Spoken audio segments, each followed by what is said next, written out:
ವಿಷಕ್ತಿತ್ತು ಅಂದರೆ ಹುಳ ಬಿದ್ದ ಹಾಗೆ. ಅನೇಕರು ನೋಡಿದ್ರಾ, ಮಚ್ಚೆ ಥರ ಆಗ್ಬಿಟ್ಟಿರ್ತದೆ. ಅನೇಕರ ಮುಖದಲ್ಲಿ ಏನಾಗಿರುತ್ತೆ ಅಂದರೆ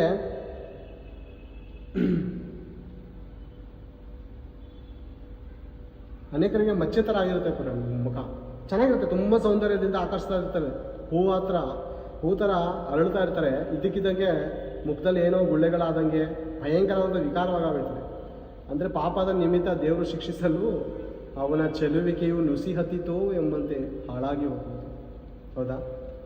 ಅದಕ್ಕೆ ದೇವರು ಹೇಳ್ತಾರೆ, ಸಾಯತಕ್ಕ ನಿಮ್ಮ ದೇಹದ ಮೇಲೆ ಪಾಪವನ್ನು ಆಳಗೊಳಿಸಿ ನಿಮ್ಮ ದೇಹದ ದುರಾಶೆಗಳಿಗೆ ಒಳಪಡಬೇಡಿರಿ. ಏನು ಪ್ರಿಯರೇ, ಬೀದಿಗಳಲ್ಲಿ ದೇಹಕ್ಕೆ ದುರಾಸೆ ಬಂದಿದೆ. ಹೆಣ್ಣು ಗಂಡು ನಾಯಿಗಳ ಥರ ಕಚ್ಕೊಂಡಿರ್ತವೆ, ನಾಯಿ ಥರ. ಗಂಡ ಹೆಂಡತಿ ನೋಡಿದ್ರೆ ಪ್ರೇರೆ ಒಂದು ಅಪಾರ್ಟ್ಮೆಂಟ್ ಹತ್ರ ಡೈಲಿ ಬರ್ತಾರೆ. ರೋಡಲ್ಲಿ ಮನೆಯಲ್ಲಿ ದರಿದ್ರದವ್ರು ಏನು ಮಾಡ್ತಾ ಇರ್ತಾರೆ ಪ್ರೇರೆ?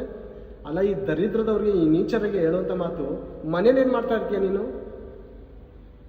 ಮನೇಲೇನು ಕೂದಲು ಎಣಿಸ್ತಾ ಇರ್ತೀಯ? ಮನೇಲೇನು ಮಾಡ್ತೀಯ ನೀನು? ಆಚೆ ಕಡೆ ಬಂದು ತಪ್ಕೊಳ್ಳೋದ? ಎಂಥ ದರಿದ್ರದವನು ನೀನು! ನೀನು ಇದೆಯಾ ತಾಯಿ? ಎಂಥ ದರಿದ್ರದವಳಮ್ಮ. ಮನೆ ಇರೋದು ಎಂತಕೋ? ನೀನು ನಾಯಿಗೇನೋ ಮನೆ ಇಲ್ಲ. ನಾಯಿಗೆ ಪಾಪ ಬಾಡಿ ಕಟ್ಟ ಕಾಸಿಲ್ಲ, ಮನೆ ಇಲ್ಲ. ಬೀದಿಲೇನೋ ಪಾಪ ಸಂಸಾರ ನಡೆಸ್ಕೊ ಹೋಯ್ತಾ ಇರ್ತಾರೆ ಅಲ್ವಾ? ಬೀದಿ. ನೀನು ಅಪಾರ್ಟ್ಮೆಂಟಲ್ಲಿ ಇದೆಯಾ? ಮನೇಲಿ ತಪ್ಕೊಳ್ಳೋದು ಬಿಟ್ಟು ಬೀದಿಲಿ ಬಂದು ತಪ್ಕೊಳ್ತಾ ಇದೆಯಾ ಅಂದರೆ ನೀನು ನಾಯ ಅಥವಾ ಹಂದಿನ? ದರಿದ್ರ ಏನು ನೀನು? ಅಮ್ಮ ಏನಮ್ಮ ನೀನು? ದರಿದ್ರದವಳೆ ಏನಮ್ಮ ನೀನು? ಹಂದಿನ? ನಾಯ? ಆ ನಾಯಿ ಆದರೂ ಮಾನ ಮರ್ಯಾದೆಯಿಂದ ಬದುಕ್ತಾ ಇರ್ತವೆ. ನಾಯಿ ಆದರೂ ಮಾನ ಮರ್ಯಾದೆಯಿಂದ ಬದುಕ್ತಾ ಇರ್ತವೆ. ನೀನು ಆಚೆ ಕಡೆ ಬಂದು ಎಲ್ಲ ಜನರ ಮುಂದೆ ನೋಡಿ ನಾವು ಹೆಂಗಿದ್ದೀವಿ, ನೀಚರು ಅಂತ ಆಚೆ ಕಡೆ ತೋರಿಸ್ತೀಯಾ? ಚಿಕ್ಕ ಹುಡುಗರು ಸ್ಕೂಲ್ ಮಕ್ಕಳು ಹೋಯ್ತಾ ಬರ್ತಾ ಇರ್ತವೆ. ಅವ್ರು ನೋಡ್ರೆ ಏನು ಅನ್ಕೋತವೆ? ಏನು ಅನ್ಕೋಬೇಕಮ್ಮ? ನಿಜವಾಗ್ಲೂ ಸಂಸಾರಿಕರು ನೀವು? ಏನಂತ ಹೇಳೋದು ನಿಮ್ಮಂಥವ್ರಿಗೆ? ಇನ್ನು ನಿಮ್ಮಂಥವ್ರು ನೋಡಿದವರು ಪ್ರೀತಿ ಮಾಡ್ತೇವೆ ಅಂತ ರೋಡಲ್ಲೇ ಕಿಸ್ಕೊಡ್ತಾ ಇರ್ತಾರೆ. ರೋಡಲ್ಲಿ ಏನು ಲಾಡ್ಜಾ? ಏನಿದು ರೋಡ? ಏನಿದು? ಚಿಕ್ಕ ಮಕ್ಕಳು ಓಡಾಡ್ತಾ ಇರ್ತವೆ. ನಾಚಿಕೆ ಮನ ಮರದಿ ಇಲ್ವ ನಿಮಗೆ? ನಿಮ್ಮಂಥ ದರಿದ್ರದವ್ರನ್ನ ಹೆತ್ತಂಥ ತಂದೆ ತಾಯಿಗೆ ಏನನ್ಬೇಕು? ಅವ್ರಿಗೆ ಎಲ್ಲ ಸೌಕರ್ಯ ಮಾಡಿ ಆಚೆ ಕಡೆ ಹೋಗಿ ವ್ಯಭಿಚಾರ ಮಾಡ್ಕೊಂಡು ಬನ್ನಿ ಅಂತ ಬಿಟ್ಬಿಟ್ಟವ್ರೆ ನಿಮಗೆ. ಬೇರೆ ಕಡೆ ಊರಿಂದ ಇಲ್ಲಿ ಕಳಿಸ್ಬಿಟ್ಟವ್ರೆ ಬೆಂಗಳೂರಿಗೆ. ಯಾಕೆ ವೇಷವಾಟಿಕೆ ಮಾಡೋಕ್ಕೆ ಫೇಮಸ್ ಬೆಂಗಳೂರು. ನಿಮ್ಮಂಥ ನೀಚರಿಂದ ಬೆಂಗಳೂರು ಪಟ್ಟಣ ಹಾಳಾಗೋಯ್ತು. ಅನೇಕ ಹಿಂದಿ ಹುಡುಗಿಯರು ದರಿದ್ರದವರು ಬಂದು ಇರೋವಂಥ ಜನರನ್ನು ಹಾಳು ಮಾಡಿಟ್ರು. ರೋಡಲ್ಲಿ ನಾಯಿ ಥರ ಕಚ್ಕೊಂಡಿರ್ತವೆ. ಈ ಸಾಯತಕ್ಕಂಥ ದೇಹದ ಮೇಲೆ ದೇಹದ ದುರಾಶೆಗಳನ್ನು ಹುಟ್ಟಿಸ್ಕೊಳ್ಬೇಡ್ರಿ.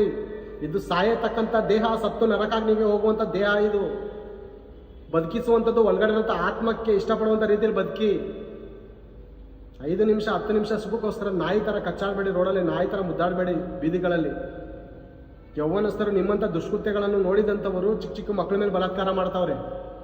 ನಿಮ್ಮ ದುಷ್ಟ ನಡವಳಿಕೆಯನ್ನು, ನೀಚ ನಡವಳಿಕೆಯನ್ನು, ನಿಮ್ಮ ವಸ್ತ್ರಗಳನ್ನು ನೋಡಿದಂಥ ಅನೇಕ ಯೌವನಸ್ಥರು ಏನು ಮಾಡ್ತಾವ್ರೆ ಅಂದರೆ ಪುಟ್ಟ ಮಕ್ಕಳುಗಳ ಮೇಲೆ ಕ್ರೂರ ಮೃಗರಾಗಿ ಹಾರ್ತಾ ಇದ್ದಾರೆ. ಯಾಕಂದರೆ ಈ ಕಣ್ಣೆ ಮೂವತ್ತ ಕ್ಯಾಮ್ರಾದಲ್ಲಿ ಫೋಟೋ ಹೊಡಿತಾರೆ. ನಿಮ್ಮಂಥ ದುಷ್ಕೃತ್ಯಗಳನ್ನು ಮಾಡುವಂಥ ನೀಚರ ದೃಶ್ಯವನ್ನು ನೋಡಿದಂಥ ಅವರು ಕಣ್ಣಿಂದ ಫೋಟೋ ಹೊಡಿತಾರೆ.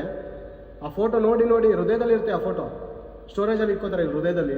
ಅದು ನೋಡಿದಾಗೆಲ್ಲ ಆಸೆ ಹುಟ್ಟುತ್ತೆ. ಆಸೆ ಹುಟ್ಟಿದಾಗ ಏನು ಮಾಡ್ತಾರೆ? ಮುದುಕಿನೂ ಬಿಡೋಣ, ಚಿಕ್ಕ ಪಾಪನೂ ಬಿಡೋಣ, ಎತ್ಕೊ ಹೋಗ್ತಾರೆ, ಕಿಡ್ನಾಪ್ ಮಾಡ್ಕೋಗಿ ರೇಪ್ ಮಾಡ್ತಾ ಇರ್ತಾರೆ. ಇದಕ್ಕೆ ಅವರ ಹೃದಯದಲ್ಲಿ ಆಸೆ ಹುಟ್ಟುವುದಕ್ಕೆ ಕಾರ್ಯ ಮಾಡಿದ್ಯಾರು? ಪಾಪ ಎಂಬಂಥ ಬೀಜವನ್ನು ಬಿತ್ತಿದ್ದು ನಿಮ್ಮಂಥ ಸ್ತ್ರೀ ಪುರುಷರೇ. ಹುಡುಗಿಯರು ಪ್ರೀತಿ ಮಾಡ್ತಾ ಇದ್ದಂಥ ರೋಡಲ್ಲಿ ನಾಯಿಗಳ ಹಾಗೆ, ಬೀದಿ ನಾಯಿಗಳ ಹಾಗೆ ಮುದ್ದಾಡ್ಕೊಂಡು ಕಚ್ಚಾಡ್ಕೊಂಡು ಅರ್ಧಪರ್ಧ ಬಟ್ಟೆ ಹಾಕೊಂಡು ತಿರುಗಾಡ್ತಾ ಇದ್ರಲ್ಲ, ಇದ್ರ ಪರಿಣಾಮ ನಿಮ್ಮ ಮೇಲೆ ಬೀಳುತ್ತೆ. ಇವ್ರನ್ನ ಹೆತ್ತಂಥ ತಂದೆ ತಾಯಿಗಳು ನೀಚರು ಚಿಕ್ಕ ಮಕ್ಕಳನ್ನು ಬಲಾತ್ಕಾರ ಆಗುವುದನ್ನು ಟಿವಿಯಲ್ಲಿ ನೋಡಿ ಇವ್ರಿಗೆ ಮಕ್ಕಳಿಲ್ವಾ, ಅಣ್ಣ ತಮ್ಮದಿರಿಲ್ವಾ, ಚಿಕ್ಕ ಪಾಪನು ಬಿಡ್ತಲ್ಲ ಅಂತ ಅನ್ಕೋತಾರೆ. ನಿನ್ನ ಮಗಳ ದೇಹವನ್ನು ನೋಡಿದಂಥವನೇ ಆ ಕೆಲಸ ಮಾಡಿದ್ದಾನೆ. ನಿನ್ನ ಮಗಳ ದೇಹ ನೋಡಿದಂಥವನೇ ಈ ದುಷ್ಕೃತ್ಯವನ್ನು ಮಾಡಿದ್ದಾನೆ. ಅಮ್ಮ, ದೇವರು ನಿನಗೂ ನ್ಯಾಯ ತೀರಿಸ್ತಾರೆ. ನಿನ್ನ ಮಕ್ಕಳನ್ನು ನೀನು ಮಾನಸ್ಥರಾಗಿಯೂ ಡಂಬವಿಲ್ಲದವರಾಗಿಯೂ ಇರುವ ಮರ್ಯಾದೆಗೆ ತಕ್ಕಂಥ ಉಡುಪನ್ನು ಹುಟ್ಟಿಸಿ ಆಚೆ ಕಡೆ ಕಳಿಸಿದಂಥ ಕಾರಣಕ್ಕೆ ದೇವರು ನಿನಗೂ ನ್ಯಾಯ ತೀರಿಸ್ತಾನೆ. ಗರ್ಭಫಲ ಕೊಟ್ಟಿರೋದು ದೇವರು ದೇವತೆಗಳನ್ನಾಗಿ ಸಾಕ್ರಿ ಅಂತ, ವೇಶ್ಯರನ್ನಾಗಿ ಅಲ್ಲ, ಬ್ರೋಕರ್ಗಳನ್ನಾಗಿ ಅಲ್ಲ, ತಲೆ ಹಿಡಕರನ್ನಾಗಿ ದೇವರು ಬದುಕಿ ಅಂತ ಹೇಳಿಲ್ಲ. ಏನು ಬೇರೆ, ಒಂದು ಹುಡುಗ ಇರ್ತಾನೆ, 2 ಹುಡುಗಿರು ಇರ್ತಾರೆ. ಒಂದು ಹುಡುಗ 2 ಹುಡುಗಿ ಎಂತಕ್ಕೆ? ಇಬ್ರಿಗೂ ಮದುವೆ ಆಗ? ಅಥವಾ ಇವಳು ಬ್ರೋಕರು, ಏನಮ್ಮ ಇವರಿಬ್ರು ಮಧ್ಯದಲ್ಲಿ ಚಮಚಾಗಿರಿ ಮಾಡ್ತಾ ಇದೆಯಲ್ಲ ನೀನು, ಇಬ್ರು ಮಧ್ಯದಲ್ಲಿ ಚಮಚಾಗಿರಿ ಮಾಡ್ತಾ ಇದ್ದಿಲ್ಲಮ್ಮ ನೀನು. ಒಂದು ವೇಳೆ ನಿನ್ನ ಅಣ್ಣನಿಗೆ ನಿನ್ನ ಅತ್ತೆ ಇದೇ ರೀತಿ ಬೇರೆಯವ್ರಿಗೆ ಇಷ್ಟಪಟ್ಟಾಗ ಅವನ ಜೊತೆ ಹೋಗಿ ನೀನು ಆಪತ್ ಕಾರ್ಯ ಮಾಡಿಸ್ತೀಯ? ಸೆಂಟ್ರಲ್ ನಿಂತ್ಕೋತೀನಿ ನೀನು ಬ್ರೋಕರ್ ಆಗಿ. ನಿನ್ನ ಅಣ್ಣನ ಹೆಂಡತಿ ಇನ್ನೊಬ್ಬನಿಗೆ ಇಷ್ಟಪಟ್ಟಿದ್ದಾನಂತ ಕಾರಣಕ್ಕೆ ನೀನು ಕರ್ಕೋಗಿ ಬ್ರೋಕರ್ ಕೆಲಸ ಮಾಡಿಸ್ತೀಯ? ನೀನು ಮಾಡಿಸ್ತೀಯ? ದರಿದ್ರದವಳೆ, ನಿನಗಂತ ಒಂದು ಜೀವನ ಇದೆ, ಅದನ್ನು ನೋಡಿ ಬದುಕು. ಇನ್ನೊಬ್ಬರ ಪ್ರೀತಿಗೆ ನೀನು ಬ್ರೋಕರ್ ಆಗಕ್ಕೆ ಹೋಗ್ಬೇಡ. ಅಲ್ಲಿ ನೀನು ಬ್ರೋಕರ್ ಆಗಬೇಡ. ಕನ್ನಡದಲ್ಲಿ ತುಂಬ ಚೆನ್ನಾಗೈತೆ ಮಾತು, ತಲೆ ಹಿಡಿಕಿ ಆಗಬೇಡ. ನೀನು ಅನೇಕ ತಲೆಗಳನ್ನು ಕಾಯುವಂಥ ತಾಯಿ ಆಗಬೇಕು. ನೀನು ಬ್ರೋಕರ್ ಕೆಲಸ ಮಾಡೋದನ್ನು ಬಿಟ್ಟು ಅವ್ರ ನಾಯಿಗಳಾಗಿ ಏನಾದರೂ ಮಾಡ್ಕೊಳ್ಳಿ ಬೀದಿಲಿ. ಮತ್ತೊಂದು ಹೆಣ್ಣು ಅಲ್ಲಿರುವಂಥ ಅವಶ್ಯಕತೆ ಇಲ್ಲ ಅವ್ರ ಮಧ್ಯದಲ್ಲಿ. ನೀಚರು. ಅದೇ ಬರೋಣ ಆದಿಕಾಂಡ 2ನೇ ಅಧ್ಯಾಯ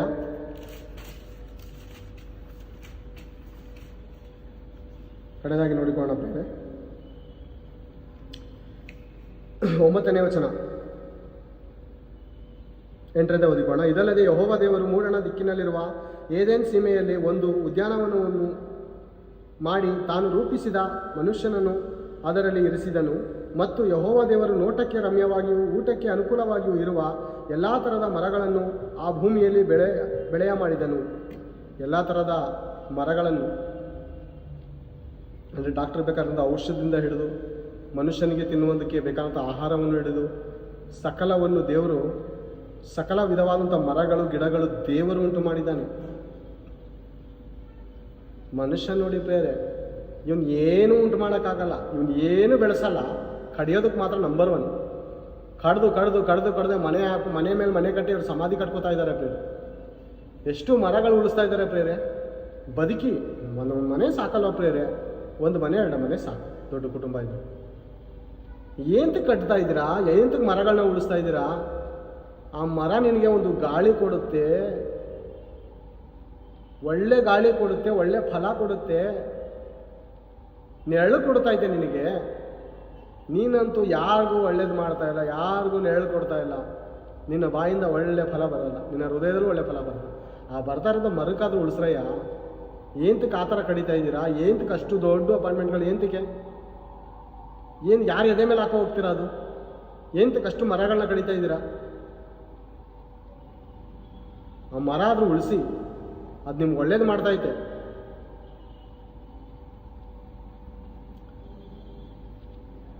ಮತ್ತು ಯೆಹೋವ ದೇವರ ನೋಟಕ್ಕೆ ರಮ್ಯವಾಗಿಯೂ ಊಟಕ್ಕೆ ಅನುಕೂಲವಾಗಿಯೂ ಇರುವ ಎಲ್ಲ ಥರದ ಮರಗಳನ್ನು ಈ ಭೂಮಿಯಲ್ಲಿ ಬೆಳೆಯ ಮಾಡಿದನು. ಇದಲ್ಲದೆ ಆ ವನ ಮಧ್ಯದಲ್ಲಿ ಜೀವದಾಯಕ ವೃಕ್ಷವನ್ನು, ಒಳ್ಳೆಯದರ ಕೆಟ್ಟದರ ಅರುಹನ್ನು ಹುಟ್ಟಿಸುವ ವೃಕ್ಷವನ್ನು ಬೆಳೆಸಿದನು. ಒಳ್ಳೆಯದರ ಕೆಟ್ಟದರ ಅಂದರೆ 2, ಒಳ್ಳೆಯದರ ಕೆಟ್ಟದರ ಮರವನ್ನು ದೇವರು ಉಂಟು ಮಾಡಿದ್ರು. ಓಕೆನಾ? ಒಳ್ಳೆಯದರ ಕೆಟ್ಟದರ. ಈಗ ಅನೇಕರ ಮನಸ್ಸಿನಲ್ಲಿ ಪ್ರಶ್ನೆ ಏನಂತ ಅಂದರೆ, ದೇವರು ಸರ್ವವ್ಯಾಪಿ ಅಲ್ವಾ, ಸರ್ವವನ್ನು ತಿಳಿದವನಲ್ವಾ, ಯಾಕೆ ಒಳ್ಳೆಯದರ ಕೆಟ್ಟದರ ಮರವನ್ನು ಉಂಟು ಮಾಡಿದ್ರು? ಒಳ್ಳೆಯದೇ ಮರ ಉಂಟು ಮಾಡ್ಬೋದಾಗಿತ್ತಲ್ಲ.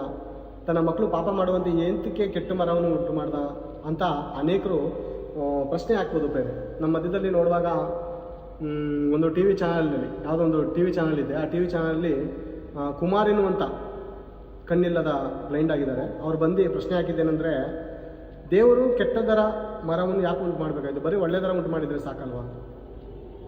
ಯಾಕೆ ದೇವರೇ ತಿನ್ಸೋ ಥರ ಮಾಡಿದ್ರು ಒಳ್ಳೆದರ ಕೆಟ್ಟದರ ಮರವನ್ನು?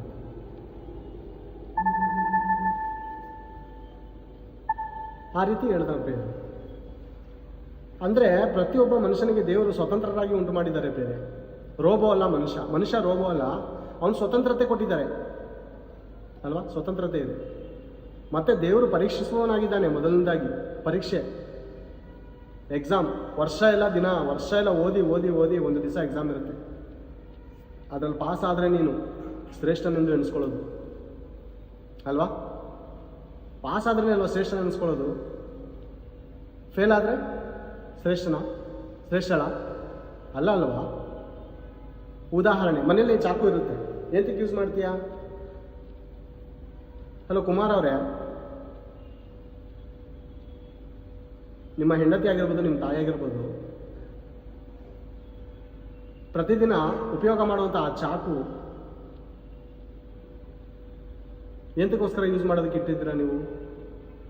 ತರಕಾರಿ ಕೊಯ್ಯೋದಕ್ಕ, ಅಥವಾ ಕತ್ ಕೊಯ್ಕೊಳ್ಳೋಕ, ಅಥವಾ ನಿನ್ನ ಹೋಗಿರೋಂಥ 2 ಕಣ್ಣುಗಳನ್ನ ತಿವಿದು ಆಚೆ ಕಡೆ ತೆಗೆಯೋದಕ್ಕ? ಎಂತಕ್ಕೆ ಮಡಗಿದ್ದೀರಾ? ಒಳ್ಳೇದಕ್ಕೆ ತಾನೇ, ಒಳ್ಳೇದಕ್ಕೆ ಮಾಡಿ. ಅದರಲ್ಲಿ ಕೆಟ್ಟದ್ದು ಮಾಡ್ಬೋದು, ಒಳ್ಳೇದು ಮಾಡ್ಬೋದು, ಹೌದಾ ಅಲ್ವಾ? ಒಳ್ಳೇದು ಮಾಡ್ಬೋದು, ಕೆಟ್ಟದ್ದು ಮಾಡ್ಬೋದು, ಎರಡೂ ಮಾಡ್ಬೋದು. ಮರಗಳು ಎರಡೂ ಇದೆ, ಒಳ್ಳೇದು ಇದೆ, ಕೆಟ್ಟದ್ದು ಇದೆ. ನೀನು ಒಳ್ಳೆ ಮರನ ಯೂಸ್ ಮಾಡುವಂಥ ದೇವ್ರು ಇಟ್ಟಿದ್ದು, ಕೆಟ್ಟ ಮರನ ಕೆಟ್ಟ ರೀತಿಯಲ್ಲಿ ಯೂಸ್ ಮಾಡುವಂಥ ದೇವ್ರು ಇಟ್ಟಿಲ್ಲ ಅಲ್ಲಿ. ಅರ್ಥ ಆಯ್ತಾ? ಮನೇಲಿ ಬೆಂಕಿ ಬಣ್ಣ ಇರುತ್ತೆ ಒಲೆ ಅನ್ಸೋಕ್ಕೆ. ನೀನು ಒಲೆ ಅನ್ಸೋದು ಬಿಟ್ಟು ನಿನ್ನ ಬಟ್ಟೆಗಳನ್ನೆಲ್ಲ ಸುಟ್ಟಾಕಿದ್ರೆ ನೀನು ಹೆಂಡತಿ ಏನು ಮಾಡ್ತೀಯಪ್ಪ? ದೇವರು ಪರೀಕ್ಷೆ ಇಟ್ಟಿದವನಾಗಿದ್ದಾನೆ ಆ ದಿನದಲ್ಲಿ. ದೇವ್ರ ಬಗ್ಗೆ ತಿಳ್ಕೊಳ್ಳೋದಕ್ಕೆ ಆಗದೇ ಇರೋರೇ ಇಂಥ ಮಾತಾಡೋದು. 4 ವಚನ ಏನೋ ಬೈಬಲಲ್ಲಿ ಅಲ್ಲಿ ಹುಡುಕ್ಬಿಟ್ಟು ಬಂದು ಏನೇನೋ ಮಾತಾಡ್ತಾ ಇರ್ತೀವಿ ಟಿ ವಿಲಿ. ಪಾಪ ಅವ್ರಿಗೂ ಅಮಾಯಕರಿಗೆ ಯಾರೂ ಸಿಗಲ್ಲ. ನಿಮ್ಮಂಥ ವೇಸ್ಟ್ ಬಾಡಿಗಳನ್ನ ತಗೊಬಂದು ಒಂದು ಆತ್ಮಿಕ ಕಣ್ಣಂತೂ ಮೊದಲೇ ಕಾಣ್ತಲ್ಲ, ಭೌತಿಕ ಕಣ್ಣು ಕಾಣ್ತಾ ಇದೆ. ಭೌತಿಕ ಕಣ್ಣಂತೂ ಮೊದಲೇ ಕಾಣ್ತಲ್ಲ, ಆತ್ಮಿಕ ಕಣ್ಣು ಕೂಡ ಮುಚ್ಚೋಗಿದೆ. ಆ ದೇವರು ಇಟ್ಟಿರೋಂಥ ಉದ್ದೇಶ ಏನು? ಎರಡೂ ಮಡಗಿದ್ದೀನಿ. ನನ್ನ ಮಗ ಬುದ್ಧಿವಂತನಾಗ್ತಾನೋ ದಡ್ಡನಾಗ್ತಾನೋ? ಪರೀಕ್ಷೆ, ಎಕ್ಸಾಮ್. ದೇವ್ರು ಹೇಳಿದ್ರ ಕೆಟ್ಟದ ತಗೊಂಡು ನಿನ್ನ ಹಾಳಾಗೋಗು, ನೀನು ಶಾಪ ತಂದ್ಕೊ ಅಂತ ಹೇಳಿದ್ರ? ಎರಡೂ ಮಡಗಿದ್ದೀನಿ. ತಿನ್ನಬೇಡ ಅಂತ ಹೇಳಿದ್ರ ದೇವರು? ಮೊದಲನೇದಾಗಿ ತಿನ್ನಬೇಡ ಅಂತ ಹೇಳಿದ್ರು. ಇವಾಗ ಅಪ್ಪನ ಮಾತು ಕೇಳದೆ ನಿನ್ನ ಮಗ, ಕುಮಾರ್ ಮತ್ತು ಬಾಲಾಜಿ ಅವರೇ ಕೇಳಿಸ್ಕೊಳ್ಳಿ, ನಿಮ್ಮ ಮಗ ನಿಮ್ಮ ಮಾತನ್ನು ಕೇಳದೆ ಯಾವನು ಬರುವಂಥ ರೋಡಲ್ಲಿ ಹೋಗುವಂಥ ಯಾವೊಂದು ಮಾತು ಕೇಳಿ ತಪ್ಪು ಮಾಡ್ಕೊ ಬಂದರೆ ಏನಂತೀಯ? ಉಗಿತೀಯ, ಬೈತೀಯ. ಮತ್ತು ದೇವ್ರೇನು ಮಾಡಿದ್ರು? ಶಾಪ ಕೊಟ್ರ? ಹೇಳಿದ ಮಾತನ್ನ ಕೇಳದೆ ಬೀದಿಲಿ ಹೋಗುವಂಥ ಯಾವನೋ ಲೋಫರ್ ಮಾತು ಕೇಳ್ಕೊ ಬಂದು ತಪ್ಪು ಮಾಡ್ದಲ್ಲೋ ಅಂತ ಹೇಳ್ತಿರೋ ಇಲ್ವೋ? ಅದೇ ರೀತಿ ದೇವರು ಕೂಡ ಮಾಡಬೇಡ ಅಂತ ಹೇಳಿದ್ದಾರೆ ತಪ್ಪು. ಆ ಹಣ್ಣನ್ನು ಮುಟ್ಟಬೇಡ, ಹೋಗ್ಬೇಡ ಅಂತ ಹೇಳಿದ್ದಾರೆ ಹತ್ರ. ತಪ್ಪು ಮಾಡಿದ್ಮೇಲೆ ದೇವ್ರು ಕರ್ಕೊಂಡು ಏನೋ ಆಗಿದ್ದಾಯ್ತು ಅಂತ ಸಮಸ್ತ್ರ ಶಾಪ ಕೊಟ್ಟರು. ಏನು ದೇವ್ರ ಮನಸ್ಸು ಗೊತ್ತಿಲ್ಲದೆ ಏನೇನೋ ಮಾತಾಡ್ತಾ ಇರ್ತೀವಿ. ಮೂಢರು, ಅಜ್ಞಾನಿಗಳು, ದೇವ್ರ ಮನಸ್ಸೇನೋ ಅರ್ಥ ಆಗಲ್ಲ, ಬಾಯೇ ಬಂದ ಮಾತಾಡ್ತಾ ಇರ್ತೀವಿ. ದೇವರು ಸ್ವತಂತ್ರ ಕೊಟ್ಟಿದ್ದಾರೆ ನಮಗೆ. ನಾವು ಬುದ್ಧಿವಂತರಾಗಬೇಕು ಅಂತ ಅನೇಕ ತಿಂಗಳು ಅಲ್ಲಿ, ಅನೇಕ ವರ್ಷಗಳು, ಎಷ್ಟು ವರ್ಷ ಅಂತ ಬರ್ದಿಲ್ಲ, ಅನೇಕ ದಿನಗಳು ಅವ್ರ ಜೊತೆ ಕಾಲ ಕಳೆದಿದ್ದಾರೆ. ದೇವ್ರ ಜೊತೆ ಅವರು ಹೇಳಿದ್ದಾರೆ. ದೇವರು ಒಳ್ಳೆದರ ಕೆಟ್ಟದರ ಮರ ಇದೆಯಪ್ಪ, ಇದ್ರ ವೃಕ್ಷದ ಹಣ್ಣನ್ನು ನೀವು ತಿನ್ನಬೇಡ ಅಂತ ಹೇಳಿದ್ದಾರೆ.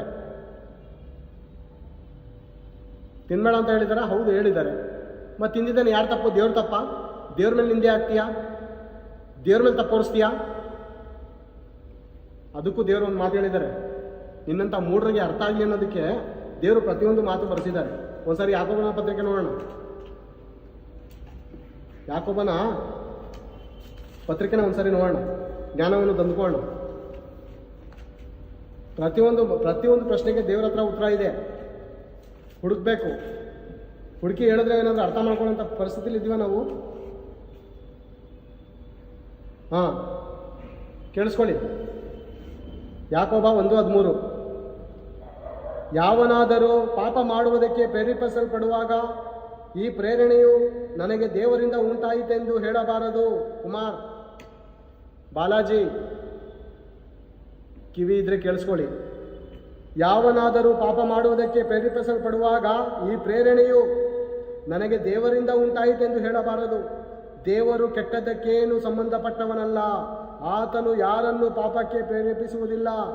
ಆದರೆ ಮೂಢರೇ ಕೇಳಿಸ್ಕೊಳ್ಳಿ, ಆದರೆ ಪ್ರತಿಯೊಬ್ಬನು ತನ್ನಲ್ಲಿರುವ ಆಶಾಪಾಶದಿಂದ ಎಳೆಯಲ್ಪಟ್ಟು ಮರಳುಗೊಂಡವನಾಗಿ ಪ್ರೇರೇಪಿಸಲ್ಪಡುತ್ತಾನೆ. ಆಸೆಯು ಬಸುರಾಗಿ ಪಾಪವನ್ನು ಹೇರುತ್ತದೆ, ಪಾಪವು ತುಂಬ ಬೆಳೆದು ಮರಣವನ್ನು ಹಡಿಯುತ್ತದೆ. ಈ ಮರಣ ಎರಡನೇ ಮರಣ ನೀತಿವಂತರಿಗೂ ಬರುತ್ತೆ, ಅನೀತಿವಂತರಿಗೂ ಬರುತ್ತೆ. ಆದರೆ ದೇವರು ಹೇಳ್ತಾರಂತ ಈ ಮರಣ ಎರಡನೇ ಮರಣ. ನರಕದಲ್ಲಿ ಆತ್ಮ ಸಾಯುವುದಿಲ್ಲ, ಬೆಂಕಿ ಆರುವುದಿಲ್ಲ. ಅನೇಕರು ದುಷ್ಕೃತ್ಯಗಳನ್ನು, ನೀಚ ಕೃತ್ಯಗಳನ್ನು 2 ಹೆಂಡತಿ 4 ಹೆಂಡತಿನ ಕಟ್ಕೊಂಡು ಕಳ್ತನ ಮಾಡಿಕೊಂಡು ಜೈಲಿಗೆ ಸ್ಟೇಷನ್ಗೆ ಹೋದಾಗ ಯಾಕಪ್ಪ ಹಿಂಗೆ ಬದುಕ್ತೈತೆ ಅಂತಂದರೆ ಇದು ಏನು ಮಾಡೋದು ದೇವ್ರೆ, ಏನು ಮಾಡೋದು ಇನ್ಸ್ಪೆಕ್ಟ್ರೆ, ಎಲ್ಲ ನನ್ನ ಹಣೆ ಬರದಲ್ಲಿ ದೇವರು ಬರ್ದಿದ್ದಾನೆ. ದರಿದ್ರದವನೇ ನಿನ್ನ ತಂದೆ ತಾಯಿಗಳು ನಿನಗೆ ಲುಚ್ಚನಾಗಿ, ಲಫಂಗನಾಗಿ, ವ್ಯಭಿಚಾರಿಯಾಗಿ ಬದುಕುವಂಥ ಅವರೇ ನಿನ್ನನ್ನು ಹೆತ್ತೆ ಇದ್ದಾಗ ನಿನಗೆ ಗಾಳಿ ಮಳೆ ಸಕಲವಾದಂಥ ಆಹಾರ ಪದಾರ್ಥಗಳು ನಿನ್ನ ಪಾದದಲ್ಲಿಟ್ಟಿರುವಂಥ ಆ ಪರಮಾತ್ಮನು ನೀನು ದುಷ್ಟನಾಗಿ ನೀಚನಾಗಿ ಬದುಕಿ ನನ್ನ ಮೇಲೆ ಹಾಕುವಂತ ಹೇಳಿದ್ದಾನೆ ಆತನು. ಯಾವನಾದರೂ ಪಾಪ ಮಾಡುವುದಕ್ಕೆ ಪ್ರೇರೇಪಿಸಲ್ಪಡುವಾಗ ಈ ಪ್ರೇರಣೆಯು ನನಗೆ ದೇವರಿಂದ ಆಯ್ತು ಅಂತ ಹೇಳಬಾರ್ದು, ನನ್ನ ಹಣೆ ಬಾರ ಅಂತ ಹೇಳಬಾರ್ದು. ಮೂಡರೇ ಈ ಮಾತನ್ನು ವಾಪಸ್ ತಗೊಳ್ಳಿ. ದೇವರು ನನ್ನ ಹಣೆ ಬಾರದಲ್ಲಿ ಬರ್ದವನು ಅಂತ ಹೇಳಬಾರ್ದು. ದೇವರು ಚಪ್ಪಲಿ ಎತ್ಕೊಂಡು ನೋಡಿತಾನೆ ಮಾತ್ರ ಒಬ್ಬೊಬ್ಬರಿಗೆ. ಯಾವನಾದ್ರೂ ಪಕ್ಕದ ಮನೆಯವನು ಮಾಡಿದ್ರಂತ ತಪ್ಪನ ಅವನ ಮೇಲೆ ಹೇಳಿದ್ರೆ ಏನು ಮಾಡ್ತಾನೆ ಅವನು? ಬಂದು ನೈಟು ಕುಡ್ಕೊ ಬಂದು ಚಪ್ಪಲಿ ಎತ್ಕೊಂಡು ಪಟಾಪಟ ಅಂತ ಹೊಡಿತಾನೆ. ನಾನು ನಿನ್ಗೆ ಹೇಳಿದ್ದೇನೆ, ಹೋಗಿ ನೀನು ಅಲ್ಲಿ ಆಡಿ ಇಸ್ಪೀಟ್ ಆಡಿ ಸೋಲ್ಬಿಟ್ಟು ಬಾ, ಇಲ್ಲ ಅವಳು ಸವಾಸ ಮಾಡೋದು ಹೇಳಿದ್ದೇನೆ ನಾನು. ಏನು ಹೇಳಿದ್ದೆ ನೀನು ಅಕ್ಕಪಕ್ಕ ಅವ್ರ ಹತ್ರ? ಏನು ಹೇಳಿದ್ದೆ ನನ್ನ ಬಗ್ಗೆ? ನಾನು ಹೇಳಿ ಕಳಿಸ್ತೇನೆ ಅಂತ ಹೇಳಿದ್ದೆ, ಯಾವಾಗ ನಿಮ್ಮ ಜೊತೆ ಮಾತಾಡಿದ್ದೀನಿ ಅಂತಾರೆ. ದೇವರು ಇದೇ ಕ್ವಶನ್ ಆಗ್ತಾರೆ ನೀವು. ದೇವರು ಹಿಂಗೆ ಹಿಡಿತಾರೆ. ದೇವರು ಕೆಟ್ಟದಕ್ಕೆ ಸಂಬಂಧಪಟ್ಟವನಲ್ಲ, ದೇವರು ಒಳ್ಳೆಯವನು, ಒಳ್ಳೆಯದನ್ನೇ ಮಾಡುವವನು. ಯೇಸು ಕ್ರಿಸ್ತನು ಪಾಪ ವಿಮೋಚಕನು, ಆತನು ನಮ್ಮ ಪಾಪ ಪರಿಹಾರಕ್ಕೋಸ್ಕರ ಬಂದವನು, ಮತ ಕುಲ ಜಾತಿಯನ್ನು ಸ್ಥಾಪನೆ ಮಾಡೋದಕ್ಕೆ ಬಂದವನಲ್ಲ. ಈ ಮಾತು ಎಲ್ಲರೂ ಸ್ಪಷ್ಟವಾಗಿ ಅರ್ಥ ಮಾಡ್ಕೊಳ್ತಾ ಇದ್ದೀರ ಅಂತ ನಾನು ನಂಬುತ್ತಾ ಎಲ್ಲರನ್ನೂ ಪ್ರೀತಿಸ್ತಾ ಇದ್ದೀನಿ. ಪ್ರೀತಿ ಇರೋದ್ರಿಂದ ಹೇಳಬೇಕು ಅನಿಸ್ತಾ ಇದ್ದೆ, ದ್ವೇಷ ಇಲ್ಲ. ಕೆಲವರು ನೋಡಿ ಸ್ನೇಹಿತರನ್ನ ದ್ವೇಷಿಸ್ತಾ ಇರ್ತಾರೆ. ಅವ್ರು ಏನು ಮಾಡ್ತಾರೆ ಗೊತ್ತಾ? ಸ್ನೇಹಿತರನ್ನ ದ್ವೇಷಿಸ್ತಾ ಏನು ಮಾಡ್ತಾರೆ ಗೊತ್ತಾ? ಹೇಳ್ಕೊಳ್ಳಲ್ಲ, ಅವನ ಮೇಲೆ ದ್ವೇಷ ಇರೋದು ಹೇಳ್ಕೊಳ್ಳಲ್ಲ. ಪ್ರೀತಿಸೋಂಗೆ ನಾಟಕ ಮಾಡ್ತಾರೆ. ಕರ್ಕೊ ಹೋಗ್ಬಿಟ್ಟು ಬರ್ತಡೇಲೋ ಮತ್ತೊಂದ್ರಲ್ಲೋ ಚೆನ್ನಾಗಿ ಕೇಕು ಮುಖಕ್ಕೆ ಹಂಚಿ ಚೆನ್ನಾಗಿ ಹಚ್ಚಿ ಚಾಕು ತೊಗೊಂಡು ಚುಚ್ಚಿ ಸಾಯಿಸಿ ಮೋರಿ ಒಳಗಡೆ ತುರುಕೂಡೋಯ್ತಾರೆ. ಅದು ನಾಟಕದ ಪ್ರೀತಿ. ನಾನು ನಿಮ್ಮನ್ನು ಪ್ರೀತಿಸಿ ಗದರಿಸಿ ಎಚ್ಚರಿಸ್ತಾ ಇದ್ದೀನಿ. ಯಾಕೆಂದರೆ ಪ್ರೀತಿ ಇರೋದಕ್ಕೋಸ್ಕರ ಪ್ರೀತಿ. ಮತ್ತು ನಾನೆಲ್ಲ, ದೇವರು ನಿಮ್ಮ ಹತ್ರ ಮಾತಾಡ್ತಾ ಇರೋದು ನಾನಲ್ಲ. ದೇವರ ಮಾತು ಆತ್ಮವಾಗಿಯೂ ಜೀವವಾಗಿಯೂ ಅದೇ. ನಾನು ಮಾತಾಡ್ತಾ ಇರೋಂಥ ಮಾತು ಶಬ್ದ ಕೇಳಿಸ್ಬೋದೇ ಹೊರತು ಅದು ನಿಮಗೆ ಕಾಣಲ್ಲ. ದೇವರ ಮಾತು ಇದೇ ರೀತಿಯಾಗಿದೆ. ಸತ್ಯವೇದ ಗ್ರಂಥ ಇದೇ ರೀತಿಯಾಗಿದೆ. ಇದು ಆತ್ಮವಾಗಿಯೂ ಜೀವವಾಗಿಯೂ ಇದೆ. ಅರ್ಥ ಆಯ್ತಾ? ಅರ್ಥ ಮಾಡ್ಕೊಂಡಿದ್ದೀರ ಅಂತ ನಾನು ನಂಬುತ್ತಾ ನನ್ನ ಮಾತುಗಳನ್ನು ಇಲ್ಲಿಗೆ ಸಮಾಪ್ತಿಗೊಳಿಸ್ತಾ ಇದ್ದೀನಿ. ಮುಂದಿನ ಭಾಗವನ್ನು ನಾಳೆ ಅಥವಾ ನಾಳಿದ್ದಲ್ಲಿ ದೇವರು ಸಮಯ ಮಾಡಿಕೊಟ್ಟಾಗ ನಾವು ನೋಡಿಕೊಳ್ಳೋಣ. ಎಲ್ಲರೂ ತಲೆ ಬಗ್ಸೋದಾದರೆ ಪ್ರಾರ್ಥನೆ ಮಾಡಿ ಈ ಮಾತುಗಳನ್ನು ಮುಗಿಸಿಕೊಳ್ಳೋಣ. ತಂದೆ ಆದ ದೇವರೇ, ನಿಮಗೆ ಸ್ತೋತ್ರಗಳು, ಕೃತಜ್ಞತೆಗಳು ತಂದೆ. ನೀವು ಭೂಮಿಯ ಆಕಾಶಗಳನ್ನು ಉಂಟು ಮಾಡಿದಂಥ ಸೃಷ್ಟಿ ಕ್ರಮದಲ್ಲಿ ಕೆಲವೊಂದು ಮಾತುಗಳನ್ನು ನಮ್ಮ ಸಹೋದರರು, ದೇವಜನರು ಮತ್ತು ಅನೇಕ ಹಿಂದೂ ಸಹೋದರರು, ಮುಸಲ್ಮಾನವರಿರ್ಬೋದು, ಯಾರೇ ನೋಡಿರ್ಬೋದು ತಂದೆ, ಎಲ್ಲರೊಟ್ಟಿಗೆ ನೀವು ಮಾತನಾಡ್ತಾರೆ. ಅದಕ್ಕಾಗಿ ಸ್ತೋತ್ರಗಳು ತಂದೆ. ನಿಮ್ಮ ಮನಸ್ಸನ್ನು ಅರ್ಥ ಮಾಡಿಕೊಳ್ಳುವಂಥ ಮನಸ್ಸನ್ನು ಅವ್ರಿಗೆ ಕೊಡಿ ತಂದೆ. ಕಲ್ಲಾದ ಹೃದಯಗಳನ್ನು ನೀವು ತಾನೇ ಮೃದು ಮಾಡಿರಿ ಅಪ್ಪ. ಎಲ್ಲ ಕಠಿಣ ಹೃದಯಗಳನ್ನು ನೀವು ತಾನೇ ಮಾರ್ಪಡಿಸಿರಿ. ನಿಮ್ಮ ಮನಸ್ಸನ್ನು ಅರ್ಥ ಮಾಡಿಕೊಳ್ಳುವಂಥ ಜೀವಿತವನ್ನು ಅವರಿಗೆ ಅನುಗ್ರಹಿಸುತ್ತಾನೆ. ಸತ್ಯವೇದ ಗ್ರಂಥವನ್ನು ತಪ್ಪು ಹುಡುಕುವುದಕ್ಕಾಗಿ ಬೇರೆ ಓದದೆ ಅರ್ಥ ಮಾಡಿಕೊಳ್ಳುವುದಕ್ಕೋಸ್ಕರ ಓದುವುದಕ್ಕೆ ಸಹಾಯ ಮಾಡಿ ತಂದೆ ಎಂದು ಈ ಪ್ರಾರ್ಥನೆಯನ್ನು ನನ್ನ ರಕ್ಷಕನು ನಿಮ್ಮ ಪ್ರಿಯಕುಮಾರನಾದ ಕ್ರಿಸ್ತೇಸನನ್ನು ಪ್ರಾರ್ಥಿಸಿ ಬೇಡಿ ಹೊಂದಿದ್ದೇನೆ ತಂದೆ. ಆಮೇಲೆ ಎಲ್ಲರಿಗೂ ಯೇಸು ಕ್ರಿಸ್ತನ ವಂದನೆಗಳು, ಧನ್ಯವಾದಗಳು.